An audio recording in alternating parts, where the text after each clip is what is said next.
Bueno, vamos a conversar un poco con el diputado Claudio Lozano, economista además, sobre los anuncios económicos. Ayer también hay que sumar a todo este paquete la inflación del mes de abril, según el INDEC, que es 1.9, ¿no? ¿Qué tal, Lozano? Buen día. ¿Qué tal? ¿Cómo estás? Bien. Bueno, 40% de incremento a la asignación universal por hijo. Sí, en realidad es una compensación por lo perdido, ¿no? De alguna manera con este incremento y tomando en cuenta lo que ha sido la evolución del precio de los alimentos, estamos volviendo a moneda constante, digamos en términos de poder adquisitivo real, al poder adquisitivo que tenía la asignación por hijo hace un año. Por lo tanto, acá simplemente lo que termina ocurriendo es que la asignación, así como los salarios, así como las jubilaciones, así como el resto de los planes sociales, van corriendo por detrás de la evolución de los precios y tampoco hay compensación por lo perdido. O sea, lo que se perdió, se perdió. Simplemente ahora se vuelve a este poder adquisitivo, que es el del año anterior, y con la perspectiva de que en los próximos meses rápidamente esto se vuelve a erosionar, básicamente porque uno va a seguir teniendo, tal cual están las cosas, una evolución de precios que no va a bajar del 2% mensual, ¿no? Claro, ahora de 4.60 a 6.44 es el salto, ¿no? Que por ahí individualmente es el 40%, pero muchos de los que perciben la asignación universal por hijo son 8 millones de chicos, ¿no? Sí.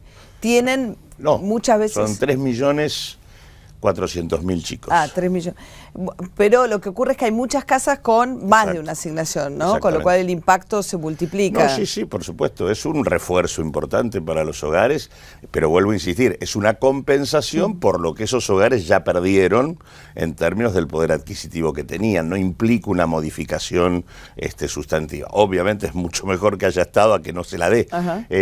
Lo que sí es cierto es que este mismo tipo de compensación es la que están necesitando el haber jubilatorio, el resto de los planes sociales, el salario mínimo, digo, todo está hoy retrasado respecto a la evolución de los precios y esto se nota en la situación del mercado interno, o sea, digamos, hay claramente un parate del consumo a nivel de la actividad económica y es uno de los elementos, junto con la duplicación de las tasas de interés, que está tirando hacia abajo el nivel de actividad económica y que está planteando problemas serios en materia de empleo, ¿no? Estamos con suspensiones. Es bueno dejar en claro que las suspensiones implican que los trabajadores suspendidos pasan a ganar el 65% del salario que percibían. Sí, ayer General Motors se aclaró que la de ellos de Alvear es al 100%, pero lo que pasa es que leía también la gente de la industria en Rosario, porque la planta es ahí en Alvear, que lo que pasa es que dejan de consumir, digo, esos obreros que se quedan en su casa paralizan a su vez otras actividades que se frenan por eso, ¿no? Sí, y en no todos los casos es al 100%, ¿no? Sí, había unas del 75% en Córdoba, ¿no? Algunos 80, 65,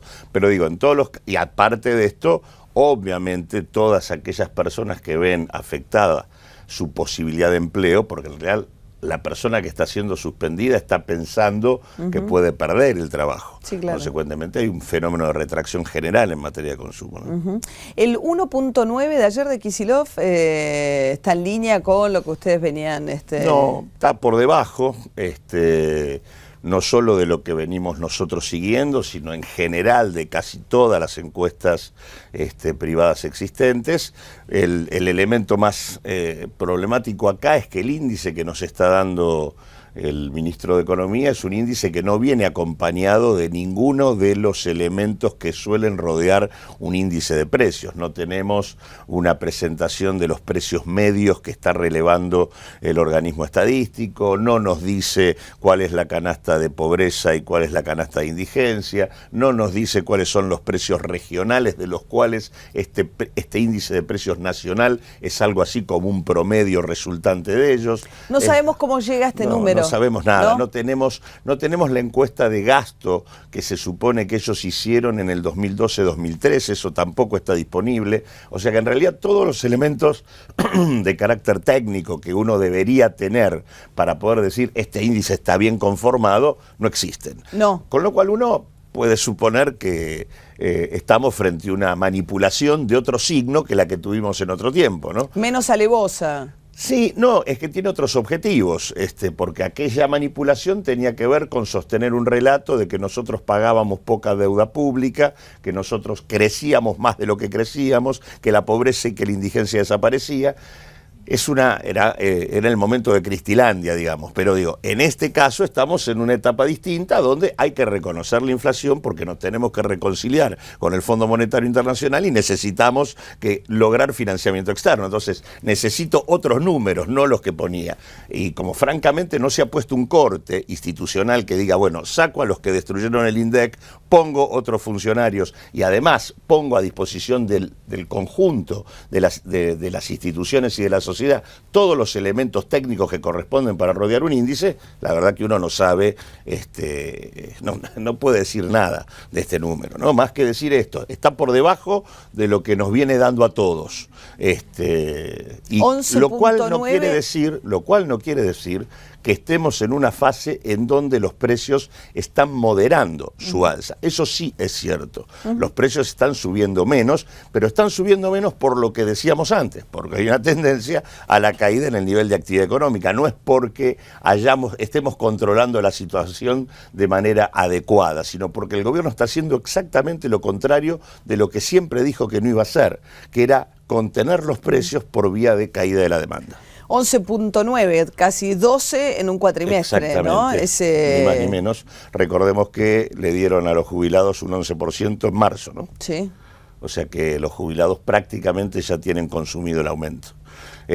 Por eso es que, por ejemplo, uno de los temas que venimos... Y no estamos contando el último aumento, había sido en septiembre, porque es marzo y septiembre, o sea sí, que no, en términos incremento del semestre, de octubre, claro, si tomamos el semestre... Claramente hay una pérdida de casi 4 o 5 puntos para el poder adquisitivo del haber jubilatorio. Yo te diría que en realidad hay una agenda social muy concreta que es suspensiones y despidos, el tema de un aumento de emergencia del haber jubilatorio, el tema de la actualización de los planes sociales, donde la asignación universal es uno de los planes, no es el único. Hay un plan importante, sobre todo para el Gran Buenos Aires. ¿En la Argentina trabaja? Exacto, el ingreso social con trabajo, que en realidad no se viene ajustando. Que está en 1.000 pesos, estaba en 1.200, Exactamente, pero 1.000, está así desde el año 2000. Pero ese es el plan más discrecional de todos, ¿no? En términos todos de... los planes que no son universales son discrecionales. Pero este no está claro ni por qué va a determinados distritos sí, a otros no está claro en qué volumen se le da a cada distrito, no está claro la contraprestación de las cooperativas, es más... Es más, te diría que hay muchos casos en donde la gente lo cobra y no cumple ninguna función, pero no, digo, más allá de los cuestionamientos, obviamente es gente que vive de ese plan, nosotros no compartimos el sistema de política social del gobierno. De hecho, lo que se dice hoy asignación universal no es una asignación universal. Nosotros con este sistema de asignación universal estamos generando 4 sistemas juntos. Nosotros tenemos asignación universal para algunos casos, asignaciones familiares del Estado Nacional, asignaciones familiares a nivel provincial, asignaciones familiares a nivel municipal, con lo cual, en realidad, cada pibe vale distinto. Más la deducción de ganancias, digamos, el autónomo que paga ganancias tiende a creer que no tiene beneficios impositivos en términos de los hijos. Y en verdad, bueno, lo puedes calcular antes o después según la alícuota que pague cada uno, ¿no? Pero tenés que calcular cuánto deducís de ganancias, si querés le sacás el 30, qué sé yo, la alícuota que le toca a cada uno, y ahí te va a dar que todos tienen una asignación en realidad por hijo. Así es. La lógica sería hacer un solo sistema con valores comunes, en todo caso con alguna discriminación regional, pero y en donde efectivamente lo cobren todos los pibes, y en todo caso no fuera necesario hacerla, no estuviera permitida la deducción de ganancias. Claro, que no estuviera permitida, no, claro. Que directamente que un autónomo perciba el dinero en lugar de percibir una deducción impositiva, digamos. Exacto, que fuera que fuera lo que debe ser, una asignación universal por pibe. Acá claro, lo que hay es un sistema distinto que se agrega a sistemas anteriores. Pero ahí no discriminarías el que gana más del que gana menos en términos de cuánto percibe por pibe. Porque en realidad la idea de la asignación universal es un ingreso básico para todos los chicos. La diferencia se hace por la vía impositiva. Debería haber un buen sistema impositivo que aquellos que tienen capacidad contributiva les cobre en serio. Hoy es, digamos, por ejemplo, uno de los mejores instrumentos para hacer esto es Ganancias. Hoy Ganancias funciona exactamente al revés. Termina grabando a una parte importante de trabajadores, tratándolos casi peor que a los millonarios, porque los millonarios cuentan con exenciones que les permiten terminar pagando menos en términos relativos sobre el monto total, que declaran. Sí, claro. Cuando vos lo que deberías porque tienen sociedades, porque tienen además esta... Y si vos tomás las declaraciones en la FIP de los millonarios de la Argentina, la tasa que terminan aportando está por debajo del 20, nunca llega al 35, 16, que es la tasa máxima que deberían pagar. Que paga por ahí un trabajador que sí paga un trabajador de 20 a 25 mil pesos, porque rápidamente termina ingresando en la categoría máxima. Sí, claro, sí, claro. Ahora, bueno, el sistema de universalidad lo que hace es establecer un piso de ingresos común y hace diferencia por la vía impositiva. Ahora, ayer, si uno escuchaba el discurso de Cristina Fernández de Kirchner en cadena nacional cuando hacía este anuncio, primero dijo que le habíamos ganado la ley de gravedad, ¿no? Porque en lugar del derrame, que se había quedado probado que la ley del derrame no existía tal cosa, que no derramaba, que hay que ir de abajo hacia arriba, ¿no? Lo que es la distribución. Pero en ese contexto aparecía una justificación de ganancias, explicando para qué se usa, digamos, su criterio es para poder financiar la asignación universal por hijo y los demás beneficios, necesito de la recaudación vía ganancias. Pero cuando estaba Caló y los demás que están esperando que anuncie algún tipo de modificación en ganancias, ¿no? Ganancias, si se lo reformara integralmente, y en esto es importante decir, no alcanza con subir el mínimo no imponible. Ese es un elemento. Las escalas... ese es el gran drama hoy, que es muy rápido. Las escalas es el gran drama, y el otro gran drama es el otro. Es decir, que los que tienen capacidad contributiva tengan múltiples excusas para no aportar la tasa máxima de ganancias. Si uno reformara integralmente el impuesto, quitara las exenciones, subiera el mínimo y actualizara las escalas, la recaudación sería superior. Así que lo que dice Cristina es falso, no es presionando en la parte menor o media de la sociedad donde ella puede tener mayor recaudación para poder atender la política pública. Es al revés. Casualmente, si fuera con mejores alícuotas sobre los sectores de mayor capacidad contributiva, el rendimiento de ganancias sería superior. Así que el tema del gobierno es otro. El gobierno no ha querido llevar adelante una reforma impositiva, porque eso implica discutir con los sectores de mayor capacidad contributiva. Esta es la realidad. Y hablando de otras cuestiones que pasaron ayer, pero en este caso en el Congreso, fue un día de mucha noticia, ¿no? Estaba la marcha en Plaza de Mayo, la cadena nacional, estos anuncios, y simultáneamente sesionando la Cámara de Diputados, donde discutieron un tema de biodiesel y exenciones impositivas. Sí, exactamente. ¿Cómo es? Ahora, digamos, ¿cuál es la situación que cambia para la...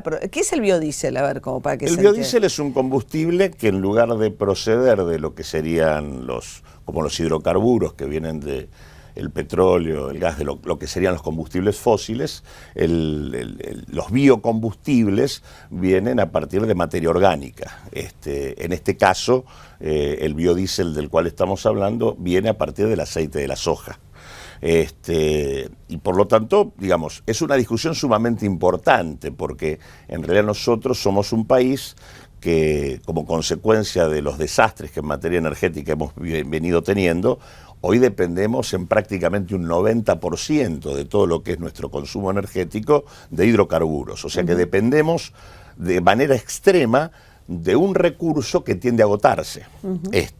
Por lo tanto... El biodiesel no es renovable. Claro, es renovable. Por lo tanto, el tema de cambiar nuestra matriz energética para consumir menos hidrocarburos y para depender de otro tipo de fuentes de energía es una discusión imprescindible. El tema en el caso nuestro es que los biocombustibles que dependen de materia orgánica y que son renovables son varios. Uno de ellos, el de menor rendimiento, es el que proviene de la soja. La verdad que lo que se discutía ayer, más que un régimen en serio, que discutiera con seriedad esto, era una medida absolutamente cortoplacista, un reclamo que vienen haciendo las grandes empresas aceiteras. En realidad te diría que esto es una desgravación de alrededor del 42% para alrededor de 8 empresas que manejan el 80% del mercado. Pero esas empresas estaban exportando biodiesel y pagaban derechos de exportación. Sí, que ya se los redujeron. Sí. En realidad se los redujeron por decreto. Lo que se hace ahora es eliminarles impuestos que tienen que ver con el combustible que va en los autos y con el biodiesel que se consume para energía eléctrica.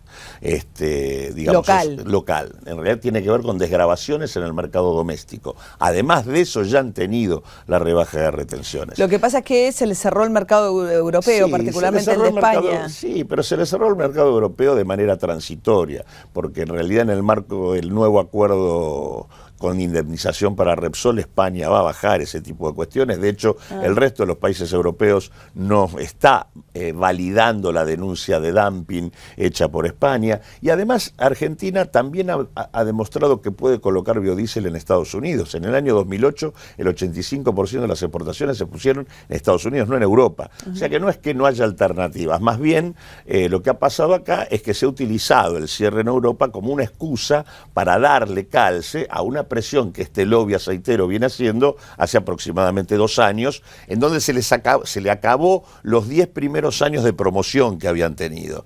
10 años de promoción que se supone que tendrían que habernos dado un régimen mayor participación en el mercado. Un régimen de biodiesel que nos tendría que haber dado, primero, un mercado más competitivo, no de alta concentración, y que no tendría que favorecer el tema de que la Argentina lleve adelante un proceso de sojización extremo. Nosotros estamos con problemas en este punto. Esto es combustible que sale de la soja, digamos, del aceite de soja. Y no es como de un remanente, sino que se destina completamente una porción del aceite. No. En realidad, parte de la cosecha de soja va con destino a la producción de este tipo de aceite que se transforman en biodiesel. La verdad que es poner un demandante más, además de lo que tenemos naturalmente como mercado mundial y generación de divisas, un demandante más para que en la Argentina se siga expandiendo la frontera de la soja.